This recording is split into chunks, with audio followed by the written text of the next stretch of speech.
Things are moving very rapidly. Moody's just downgraded the value of American debt. We've not only approached the fiscal cliff, but Joe Biden and company have driven us off Thelma and Louise style in his classic Corvette, of course. Not that we weren't warned. In fact, when I started warning, it was 2008 and the total reported federal debt was just $10 trillion. Just $10 trillion. Now, it's over $33 trillion. When we started COVID just a couple of years ago, it was over $20 trillion. And on this program, I shared that we'd be at $30 trillion before you could blink your eyes.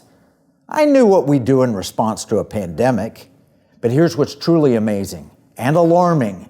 When I wrote the book Pirate Money over the summer, I included a chart from usdebtclock.org. It was accessed on June 24th, and it's on page 57 of the book. It lists our total U.S. national debt as $32.1 trillion. You know what that was? That was June. Total reported debt of $32.1 trillion and debt per taxpayer of $249,000. Now, let's look at the same website as of November 14th. That's less than 5 months later. We have $33.7 trillion in debt today. $33.7 trillion overall, and the debt per taxpayer is $259,000. In other words, in 5 months, our total reported debt increased by $1.6 trillion, and your portion of that debt grew by almost $10,000. How could that happen?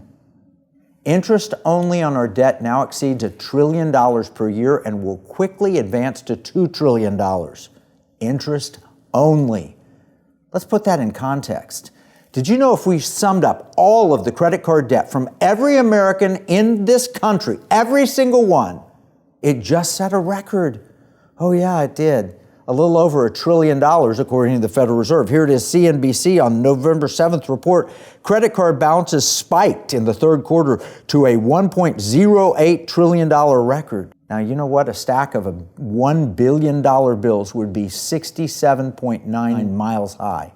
$1 trillion bills would reach 67,866 miles into space. Now imagine 34 such stacks of bills. We're talking about just increasing our debt by more than all American credit card debt that exists. That's how bad the federal government's been, and it's only going to get worse as interest rates tick higher. This is the setup for the Great Reset, when the World Economic Forum overlords come down from Olympus to tell us all how to live. Never fear, they will tell us, we'll absorb your debt. Of course, sacrifices will have to be made. Your standard of living will go down. But your paper money is no longer as valuable as you thought. We will take it from you and give you something better. Let's call it central bank digital currencies. That's coming, and faster than you might think. That's why no one seems worried about the debt in the federal government. They know they're going to replace it with electronic funny money called central bank digital currency, where they can control everything you do with your money. Wait, didn't I promise you good news? Didn't I say there was good things happening? Where's that? Well, in the 88th Texas legislature, it ended this year, we made a huge push to fulfill the dream of pirate money, aka patriot money, transactional gold and silver. Adding existing technology, using a proof of concept from GlintPay and Load and Kinesis, like they have in Switzerland, the Cayman Islands and so forth, to our existing Texas bullion depository, making it legal tender, as the Constitution allows in Article 1, Section 10, which says no state shall make anything but gold and silver coins as tender.